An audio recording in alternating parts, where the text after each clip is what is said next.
माझे नाव आकाश. मी कालच सुट्टीवर घरी आलो होतो. आर्मीत नोकरी करतो. सध्या सिलिगुडीला पोस्टिंग होती. 3 महिन्यांची सुट्टी मिळाली होती. आई घरात एकटीच राहते. मी आलो त्या दिवशी सकाळी आंघोळ करून बाहेर पडलो तोच आमच्या घरात एक अनोळखी बाई आली. दक्षिणात्या होत्या त्या, साधी साडी नेसलेल्या. त्यांना पाहून मी लाजलो, कारण मी फक्त टॉवेल लावून होतो. त्या क्षणी फक्त एक ओळख झाली. त्या होत्या मीरा काकू, आमच्या नव्या भाडेकरू. 3 दिवस उलटून गेले. मीरा काकूंशी माझी फारशी बोलणी झाली नव्हती, पण त्यांचं हसणं, बोलणं, अंगणातली त्यांची चाहूल या सगळ्यांनी मला हळूहळू वेढलं होतं. एके दुपारी आई बाजारात गेली होती. मी ओट्यावर बसून पुस्तक वाचत होतो. अचानक मीरा काकू दारात आल्या. हातात चहाचा कप होता. आकाश एकटाच आहे, आई कुठे गेली विचारत त्या माझ्याजवळ आल्या. आई बाजारात गेली काकू, तुम्ही बसा. मी खाली बसायला जागा केली. त्या शेजारी बसल्या. त्यांच्याकडून एक सुगंध येत होता, मोगरा आणि चंदनाचा मंद सुवास. तो वारा माझ्या अंगावरून सरकला. तुझी पुस्तकं बघते मी, म्हणत त्यांनी माझ्या हातातलं पुस्तक घेतलं. तसं करताना त्यांचे बोट माझ्या हाताला लागलं. तो स्पर्श विजेचा धक्का नव्हता, पण शरीरात एक गारवा पसरवणारा होता. मी त्यांच्याकडे पाहिलं. त्याही माझ्याकडे पाहत होत्या. त्या क्षणी आम्ही एकमेकांच्या डोळ्यात डोळे घालून होतो. वेळ थांबल्यासारखा वाटला. काय रे, पुस्तकात इतका गुंतलास? त्यांच्या आवाजाने मी भानावर आलो. त्यांच्या ओठावर हलकंसं हसू होतं. त्यानंतर अनेकदा असे प्रसंग घडले. कधी संध्याकाळी अंगणात भेट झाली, तर कधी सकाळी चहाच्या वेळी. त्यांच्याशी बोलताना मला एक वेगळी शांती मिळायची. त्यांच्या बोलण्यातला हळवेपणा, हसण्यातली माया मला बांधून ठेवायची. एके दिवशी पाऊस कोसळत होता. मी त्यांच्या दारात उभा होतो. घरी जायचं म्हणून त्या म्हणाल्या, आकाश येतोस का आत? पाऊस थांबेपर्यंत थांब. त्यांच्या घरात मी पहिल्यांदाच गेलो होतो. छोटंसं घर, पण किती सुंदर सजवलं होतं. भिंतीवर कुडमुळ्यांची चित्र, कोपऱ्यात तुळशीचं रोपण आणि एक जुनी विटा वाजणारी टेप रेकॉर्डर. त्यांनी मला खुर्ची दिली. स्वतः शेजारी बसल्या. पावसाची रिमझिम सुरू होती. टेप रेकॉर्डरवर एखादं जुनं गाणं सुरू होतं. मी त्यांच्याकडे पाहिलं. त्यांनी साधी लाल बॉर्डरची निळी साडी नेसली होती. केस मोकळे सोडले होते, पाण्याने भिजलेले. ते केस सुकवताना त्यांचा हात वर गेला आणि साडीचा पदर खाली सरकला. खांद्यावरची एक झलक दिसली. माझी नजर तिकडेच खिळली. त्यांना ते जाणवलं. त्यांनी पदर सावरला, पण रागावल्या नाही. उलट त्यांच्या नजरेत काही वेगळं होतं. एक कोवळीक, पण एक ओलसरपणा. आकाश, तू मला कसा पाहतोस? त्यांनी हळुवारपणे विचारलं. प्रश्न अनपेक्षित होता. मी गप्प बसलो. तेव्हा त्या पुढे म्हणाल्या, मी एकटी आहे. खूप वर्ष झाली एकटी. माझ्या आयुष्यात कोणीच नाही. मुलगा दूर आहे. पण तुझ्याकडे पाहताना एक वेगळीशी ऊब येते. त्या क्षणी मला त्यांच्या डोळ्यात ओलसर किनार दिसली. मी त्यांच्याकडे पाहिलं. त्यांच्या डोळ्यात फक्त एकटेपणा नव्हता, तर एक हाक होती. एक स्पर्शाची, जवळीकीची हाक. मी हात पुढे केला आणि त्यांचा हात हातात घेतला. त्यांनी माझा हात घट्ट धरला. तो हात धरताना त्यांचे बोट माझ्या तळहातावर फिरलं. तो स्पर्श अंगावर काटा आणणारा होता. तू माझ्यासोबत वेळ घालवतोस म्हणून मला खूप बरं वाटतं, त्या फुटफुटल्या. मी त्यांच्याजवळ सरकलो. त्यांनी डोळे मिटले. मी हळुवारपणे त्यांच्या केसांना हात लावला. ते मऊ केस होते, ओलसर होते. त्यांना मिठीत घ्यावंसं वाटलं, पण मी दबकलो. मीरा काकू, मी हळूच म्हणालो. त्यांनी डोळे उघडले, माझ्याकडे पाहिलं. त्या क्षणी त्यांच्या नजरेत कितीतरी गोष्टी होत्या. विश्वास, भीती, ओलाप आणि एक वेगळीच चमक. तुला काय वाटतं आकाश माझ्याबद्दल? त्यांनी विचारलं. मी म्हणालो, तुम्ही फार सुंदर आहात, आतूनही बाहेरूनही. तुमच्यात एक वेगळंच आकर्षण आहे. त्यांनी हसत हसत डोळ्यात पाणी आणलं. मग त्या उठल्या आणि खिडकीजवळ गेल्या. पाऊस अजून सुरूच होता. त्यांची बांधणी, उभं राहण्याचा ढब, साडीतली वक्रता, सगळंच मन वेधून घेणारं होतं. इथे, त्यांनी मला हाक मारली. मी गेलो. खिडकीतून येणाऱ्या थंड वाऱ्याने तिची साडी उडत होती, केस उडत होते. त्या अगदी जवळ होत्या. त्यांच्या अंगावरचा सुगंध माझ्यापर्यंत येत होता. मी त्यांच्या अगदी मागे उभा होतो. माझा श्वास त्यांच्या केसांना लागत होता. मला कोणीतरी हवं आहे, त्या म्हणाल्या. फक्त बोलण्यासाठी नाही, तर माझ्या भावना समजून घेणारं कोणीतरी, माझ्या अस्तित्वाला साथ देणारं कोणीतरी. मी हळूच माझे हात त्यांच्या खांद्यावर ठेवले. त्यांनी डोळे मिटले. माझे हात त्यांच्या खांद्यावरून हळुवारपणे सरकले. त्यांनी एक हलकीशी उसासा टाकला. तू माझ्यासोबत आहेस ना, त्यांनी विचारलं. हो, मी म्हणालो. तो क्षण खूप काही सांगून गेला. त्या दिवसापासून आमच्यात एक खास नातं निर्माण झालं. प्रत्येक भेटीत एक वेगळाच उबदारपणा जाणवायचा. कधी हात हातात घेतला, कधी केसात हात फिरवला, कधी एकमेकांच्या डोळ्यात डोळे घालून गप्पा बसलो, कधी कधी एकमेकांच्या स्पर्शानेच सगळं व्यक्त व्हायचं. आमचं नातं फार शब्दात बांधता येण्यासारखं नव्हतं. ते होतं दोन एकट्या मनांचं, दोन भावनिक प्रहारांचं मिलन. त्यात शारीरिकतेपेक्षा भावनिकतेला जास्त महत्त्व होतं. प्रत्येक स्पर्शात प्रेम होतं, प्रत्येक नजरेत विश्वास होता. सुट्टी संपत आली. जाताना मी त्यांना भेटलो. त्या उदास होत्या, पण डोळ्यात पाणी आणलं नाही. माझ्याकडे पाहून हसल्या. ते हसू आजही माझ्या मनात आहे. जा आपल्या कर्तव्यावर, पण हे लक्षात ठेव, इथं एक व्यक्ती आहे जी तुझी वाट पाहत असेल, त्या म्हणाल्या. त्यांना मिठीत घ्यावंसं वाटलं, पण ते शक्य नव्हतं. मी फक्त त्यांचे हात हातात घेतले. डोळ्यात पाहिलं तेवढंच पुरेसं होतं. आजही जेव्हा सिलगुडीची आठवण येते, तेव्हा एक चेहरा डोळ्यांसमोर येतो. मोगऱ्याचा सुगंध आणि एक हात हातात घेतल्याची, एक नजर भेटल्याची, एक स्पर्श झाल्याची ऊब मनात रुंजी घालत राहते. सुट्टी संपायला आता आठवडाभर बाकी होता, पण गेल्या काही दिवसात मीरा काकूंशी घालवलेल्या प्रत्येक क्षणाचं वजन माझ्या मनात वाढत चाललं होतं. सकाळचा चहा असो, दुपारच्या गप्पा असो किंवा संध्याकाळची ती हळुवार शांतता, प्रत्येक गोष्ट आता एक वेगळंच वळण घेत होतं. त्या दिवशी संध्याकाळी मीरा काकूंनी हाक मारली. आकाश, छतावर येशील का? थोडं थंड वारं सुटलं. मी गेलो. त्यांनी छताच्या एका कोपऱ्यात छोटीशी चटई टाकली होती. 2 कप चहा ठेवला होता. सूर्य मावळतीला होता. आकाशात केशरी गुलाबी रंग पसरले होते. त्यांनी साधी पिवळी साडी नेसली होती. केसात मोगऱ्याचा गजरा होता. तो सुगंध वाऱ्यासोबत येत होता. मी शेजारी बसलो. चहाचा घोट घेतला. त्या माझ्याकडे पाहत होत्या. मी म्हणालो, किती सुंदर दिसतात ना आकाश. रोजच पण आज काही वेगळंच वाटतंय. तुम्ही आहात म्हणून, मी उत्स्फूर्तपणे बोललो. त्यांनी माझ्याकडे पाहिलं. डोळ्यात एक चमक होती. खरंच. मी होकारार्थी मान हलवली. तेवढ्यात वाऱ्याची एक झुळूक आली आणि त्यांची साडी उडाली. तिने ती सावरली, पण त्याआधी तिचा पदर माझ्या हाताला लागला. तो स्पर्श. क्षणभर दोघेही स्तब्ध. मी नकळत त्यांच्याजवळ सरकलो. त्यांनी हात पुढे केला आणि माझ्या हातावर ठेवला. आकाश, तुझ्या सोबतचे हे दिवस मी कधीच विसरणार नाही. तू मला पुन्हा जगायला शिकवलंय. मी त्यांचा हात हातात घेतला. तो हात किती कोमल होता. बोटं हळुवारपणे माझ्या तळहातावर फिरली. मी त्यांच्याकडे पाहिलं. डोळे भरून आले होते. त्या क्षणी शब्दांची गरज नव्हती. मी हळूच त्यांच्या जवळ गेलो.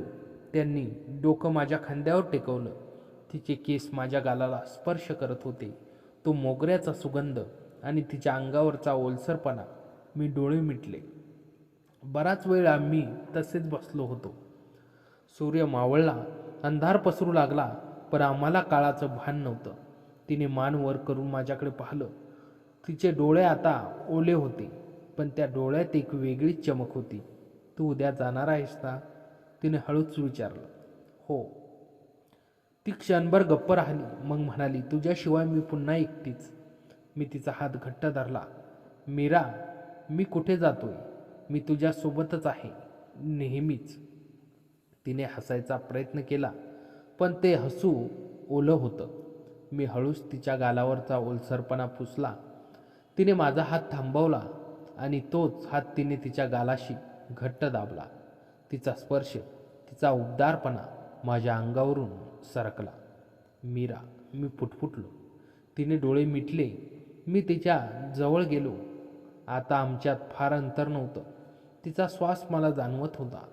मी तिच्या केसांमधून हात फिरवला. तिने एक हलकेसा उसासा टाकला. मी हळूच तिच्या कपाळावर ओठ टेकवले. तिचं कपाळ कोमल आणि उबदार होतं. तिने डोळे उघडले. आमच्या नजरा भेटल्या. त्या क्षणी कितीतरी गोष्टी बोलल्या गेल्या. मी तिच्या डोळ्यात डोळे घालून म्हणालो, मी पुन्हा येईन तुझ्यासाठीच. तिने होकारार्थी मान हलवली. मग हळूच तिने माझा हात तिच्या ओठांपर्यंत नेला. तिने माझ्या बोटांना हलकं चुंबन घेतलं. तो क्षण अवर्णनीय होता. रात्र खोलवर आली होती, पण आम्ही अजूनही तसेच बसलो होतो. तिचं डोकं माझ्या खांद्यावर, माझा हात तिच्या मांडीवर. वारा थंड होता, पण आम्ही उबदार होतो एकमेकांच्या सानिध्यात. जायच्या आदल्या दिवशी रात्री मीराने मला बोलावलं. आकाश, आज शेवटची रात्र आहे, थोडा वेळ माझ्यासोबत थांबशील? मी गेलो. तिने घरात दिवे लावले होते. एक मंद उजेड. तिने साधी निळी साडी नेसली होती, केस मोकळे. ती मला पाहून हसली, पण त्या हसण्यात एक हुरहुर होती. तिने मला जेवायला वाटलं. मी जेवलो, पण घास गळ्यातून खाली उतरेना. ती समोर बसून मला पाहत होती. जेवण झाल्यावर ती माझ्या शेजारी आली. आकाश, तुला माहिती आहे का, तू आल्यापासून माझं आयुष्य बदलून गेलं. तुझ्यासोबत घालवलेला प्रत्येक क्षण मी जपून ठेवला आहे, ती म्हणाली. मी तिच्याकडे पाहिलं. मीरा, तू पण मला खूप काही दिलंस. तुझ्यातला विश्वास, तुझी माया, तुझं हसू, सगळं माझ्या मनात आहे. तिने माझा हात हातात घेतला. तिचे हात थोडे थरथरत होते. तू गेल्यावर मी कशी राहीन? मी येईन, पुढच्या सुट्टीत नक्की येईन आणि रोज फोन करेन, मी तिला म्हणालो. ती डोळ्यात पाणी आणून हसली. मी हळूच तिला जवळ घेतलं.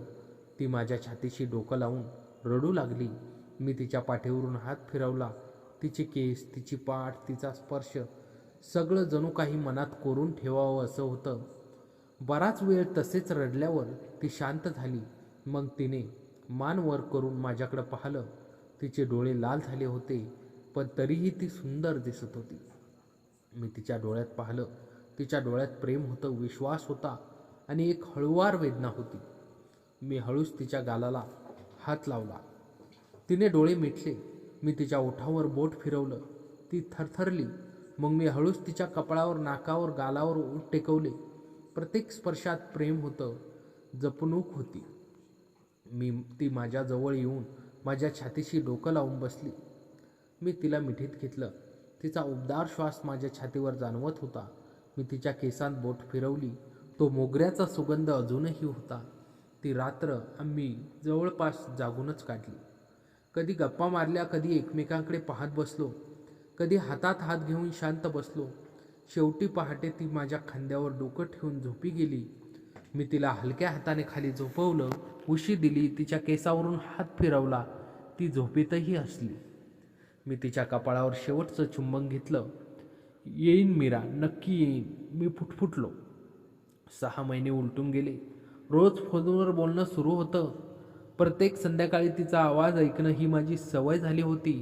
मग पुढची सुट्टी मिळाली. मी येतो हे सांगितल्यावर तिच्या आवाजातला आनंद मी ऐकू शकलो. गाडीतून उतरतानाच मी पाहिलं, ती स्टेशनवर उभी होती. लाल बॉर्डरची पांढरी साडी, हातात मोगऱ्याचा गजरा. मला पाहताच तिच्या चेहऱ्यावर हसू उमटलं. मी तिच्यापाशी गेलो.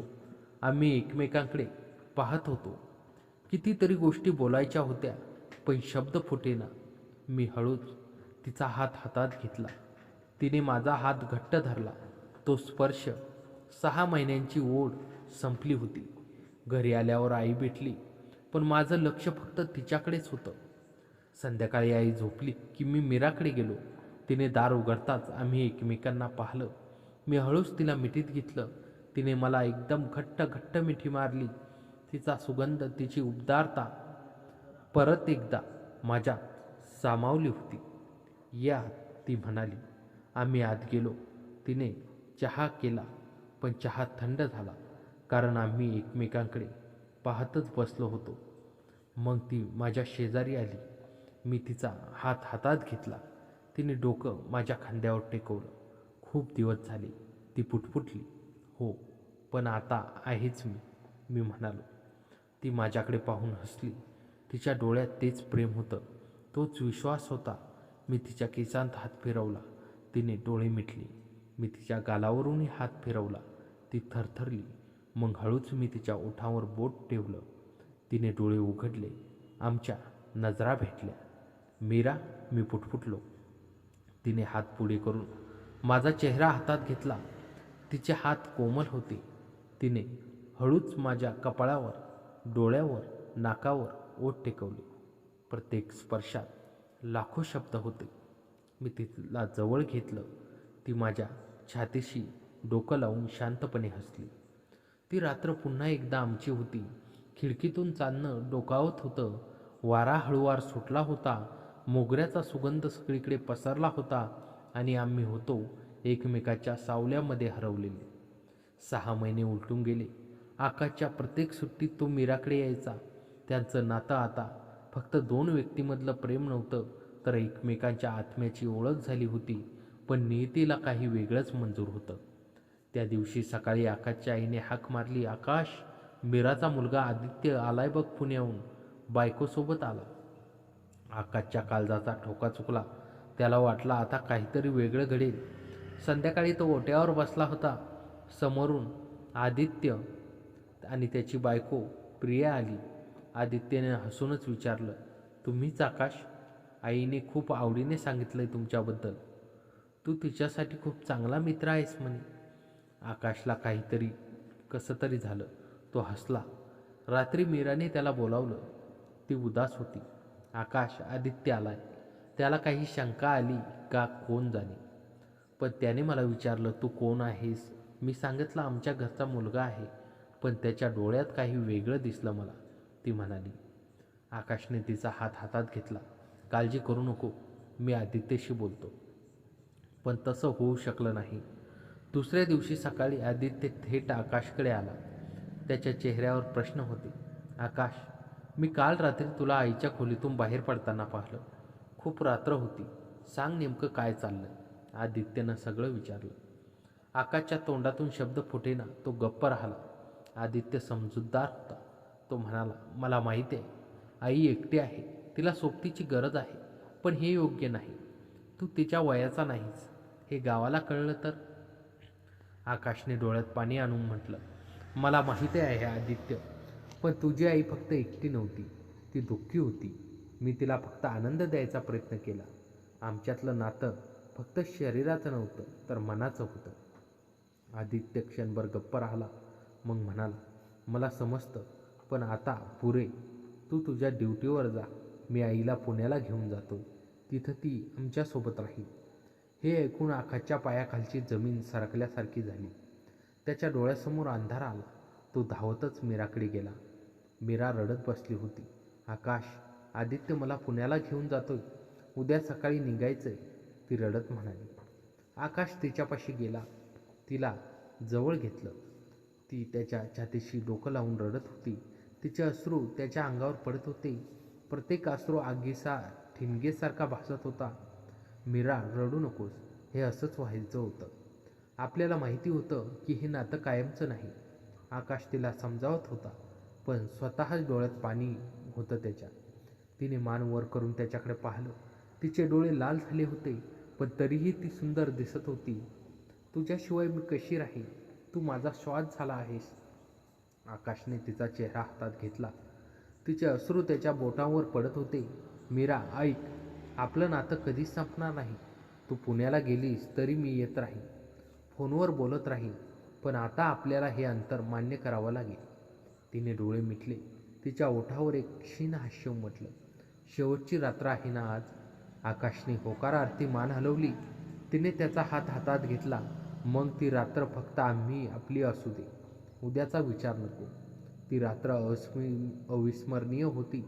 चांदणं खिडकीतून डोकावत होतं. मोगऱ्याचा सुगंध हवेत पसरला होता. तिने साधी पांढरी साडी नेसली होती. केसात मोगरा. ती देवीच्या मूर्तीसारखी दिसत होती. आकाश तिच्याकडे पाहत राहिला. तिने त्याच्यासाठी चहा केला. पण चहा थंड झाला. दोघे एकमेकांकडे पाहत होते. डोळ्यातून शब्द बोलत होते. "आकाश, ये जवळ," ती म्हणाली. तो तिच्या शेजारी बसला. तिने त्याच्या डोक्यावरून हात फिरवला. तिचे हात कोमल होते. मग तिने त्याच्या कपाळावरून, डोळ्यावरून, नाकावरून बोटं फिरवली. प्रत्येक स्पर्शात प्रेम होतं. मीराने हळूच त्याचा हात घेतला आणि तिच्या गालाशी दाबला. "तुझा हात, तुझा स्पर्श, तुझा आवाज, हे सगळं मी कसं विसरू?" आकाशने तिला जवळ घेतलं. तिचं डोकं त्याच्या छातीवर होतं. तिचा श्वास त्याला जाणवत होता. तिच्या केसातला मोगऱ्याचा सुगंध त्याला झुरवणारा होता. तो तिच्या केसात बोटं फिरवत होता. मीरा, तू मला शिकवलेलं खरं प्रेम काय असतं ते. तुझ्यामुळे मी एक चांगला माणूस झालो, तो म्हणाला. तिने मान वर करून त्याच्याकडे पाहिलं. आकाश, तू मला पुन्हा जगायला शिकवलंस. तुझ्यामुळे मी माझ्या एकटेपणातून बाहेर आले. तुझ्यामुळे मला पुन्हा हसायला आलं. तिने हळूच त्याच्या गालावर हात लावला. मग तिने त्याच्या कपाळावर ओठ टेकवले. तो स्पर्श कोवळा होता, पावसाच्या पहिल्या थेंबासारखा. मग तिने त्याच्या डोळ्यावर, नाकावर ओठ टेकवले. शेवटी तिचे ओठ ओठावर आले. तो स्पर्श हलका होता, फुलासारखा. बराच वेळ आम्ही तसेच होतो, एकमेकाच्या सानिध्यात, एकमेकांच्या उभेत. रात्र सरत होती, पण आम्हाला वेळेचं भान नव्हतं. पहाटेचा पहिला उजेड डोकावला. आकाश उठला. मीरा अजून झोपली होती. तिच्या चेहऱ्यावर गाढ शांतता होती. तो तिच्याकडे पाहत राहिला. तिचे केस, तिची साडी, तिचे ओठ, तिचे डोळे, सगळं कसं जपून ठेवावं वाटत होतं. हळूच तिचे डोळे उघडले. त्याने पाहिलं तर ती हसत होती, पण त्या हसण्यात वेदना होती. गेलासच ना, ती म्हणाली. हो, पण येईन, नक्की येईन, तो म्हणाला. ती उठली, त्याच्या समोर आली. त्याचा हात हातात घेतला. हे घे तुझ्यासाठी, ती म्हणाली. तिने त्याच्या हातात एक छोटीशी पुडी ठेवली. हे मोगऱ्याचं फुलं आहे. मी स्वतःच्या हातानं जोडलं आहे. तू माझ्यापासून दूर असशील तेव्हा हा सुगंध माझी आठवण तुला करून देत राहील. आकाशचे डोळे भरून आले. त्याने ती पुडी जवळ केली. मीरा, तिने त्याच्या तोंडावर बोट ठेवलं. काही बोलू नकोस, जा. आपली ही शेवटची भेट आहे, असं नको वाटू देऊ. आपण पुन्हा भेटू. त्याने तिला शेवटचं मिठीत घेतलं. ती मिठी घट्ट मिठी होती. तिला सोडायचं नव्हतं, पण वेळ निघून जात होती. हळूच त्याने तिला सोडलं. तिच्या डोळ्यात पाणी होतं, पण ती हसत होती. तो बाहेर पडला. जड पावलांनी वळून पाहिलं तर ती दारात उभी होती. पांढरी साडी, केसात मोगरा, डोळ्यात अश्रू आणि ओठावर हास्य. ती मूर्तीसारखी दिसत होती. ते शेवटचं दर्शन होतं. आकाशची बदली पुण्याला झाली. त्याने पहिल्याच दिवशी मीराचा नंबर डायल केला. तिने फोन उचलला. तिच्या आवाज ऐकताच त्याचा जीव भांड्यात पडला. मीरा, मी पुण्यात आलोय, भेटू का, त्याने विचारलं. ती गप्प राहिली. मग हळूच म्हणाली, आकाश, मी आता तुझ्याशी भेटू शकत नाही. आदित्यला सगळं माहीत आहे. त्याने माफ केलं, पण मी त्याला शब्द दिलाय की यापुढे मी तुझ्याशी भेटणार नाही. आकाशला जग थांबल्यासारखं वाटलं. पण मीरा, मी तुझ्यासाठी पुण्याला आलो. मला माहीत आहे आकाश, पण आपलं नातं आता इथंच थांबलं पाहिजे. तू तुझं आयुष्य जग, लग्न कर, संसार कर. मी नेहमी तुझ्यासाठी प्रार्थना करेन, ती म्हणाली. पण मीरा, आकाश ऐक, आपलं नातं खरं होतं, शुद्ध होतं, पण प्रत्येक नात्याला एक मर्यादा असते. आपण ती ओलांडली. आता परत यायचंय. मला माझ्या मुलाचा चेहरा पाहून जगायचंय. तू तुझं आयुष्य जग, आणि हो, मी नेहमी तुझ्यावर प्रेम करेन. पण दुरून तिचा आवाज भरून आला होता. फोन कट झाला. आकाशने पुन्हा डायल केला, पण फोन बंद होता. आकाशचं लग्न झालं, 2 मुलं झाली. तो एका चांगल्या कंपनीत मोठ्या पदावर काम करत होता. पण त्याच्या मनातला मीराचा चेहरा कधीच गेला नव्हता. प्रत्येक मोगऱ्याच्या सुगंधात तो तिला शोधत असे. एके दिवशी त्याला एक पत्र आलं. लिफाफ्यावर पुण्याचा पत्ता होता. उघडलं तर आत एक छोटंसं कार्ड होतं. त्यावर लिहिलं होतं, प्रिय आकाश, तुला हे पत्र मिळेल तेव्हा मी या जगात नसेल. गेल्या 10 वर्षात मी तुझ्याशी न बोलण्याचा निर्णय घेतला, पण प्रत्येक क्षणी तू माझ्या मनात होतास. तुझ्यासोबतचे ते दिवस माझ्या आयुष्यातले सर्वात सुंदर दिवस होते. तू मला शिकवलंस की प्रेम म्हणजे काय. माझ्या शेवटच्या क्षणी हे पत्र लिहिले. माफ कर मला जर माझ्या या निर्णयाने तुला दुखावलं असेल, पण आपलं नातं जसं तसं होतं तसंच राहू द्यायचं होतं मला. सुंदर, शुद्ध आणि अविस्मरणीय. तुझ्या आठवणी घेऊनच मी जाते. मोगऱ्याचा सुगंध, पावसाची रिमझिम, चांदण्याची रात्र, प्रत्येक गोष्टीत तू आहे. नेहमीच तुझी, मीरा. पत्र वाचता वाचता आकाशचे डोळे भरून आले. त्याने पत्र जवळ केलं, डोळे मिटले. समोर मीराचा चेहरा तरळला. पांढऱ्या साडी, केसात मोगरा, डोळ्यात प्रेम, ओठावर ते हळुवार हास्य. त्याच्या हातातली मोगऱ्याची फुलं अजूनही ताजी होती. तिचा सुगंध आजही तसाच होता. तिचं प्रेम आजही तितकंच जिवंत आहे. आज आकाश निवृत्त झालाय. तो एका छोट्याशा गावात राहतो. त्याच्या घरात अंगणात एक मोगऱ्याचं झाड आहे. दररोज सकाळी तो त्याला पाणी घालतो. संध्याकाळी त्या झाडाखाली जाऊन बसून तो दुरून येणारा मोगऱ्याचा सुगंध घेत राहतो. त्याची बायको त्याला विचारते, हे झाड एवढं आवडतं का तुला. तो हसून म्हणतो, हे झाड नाही, एक आठवण आहे, एक सुंदर स्वप्न आहे, एक अमर प्रेम आहे. आणि वारा सुटतो, मोगऱ्याचा सुगंध सगळीकडे दरवळतो. त्या सुगंधात एक हाक असते, एक स्पर्श असतो, एक प्रेम असतं जे कधीच संपत नाही. तर मित्रांनो, कथा कशी वाटली कमेंटमध्ये नक्की कळवा. आणि चॅनलवर नवीन असाल तर आता सबस्क्राईब करा.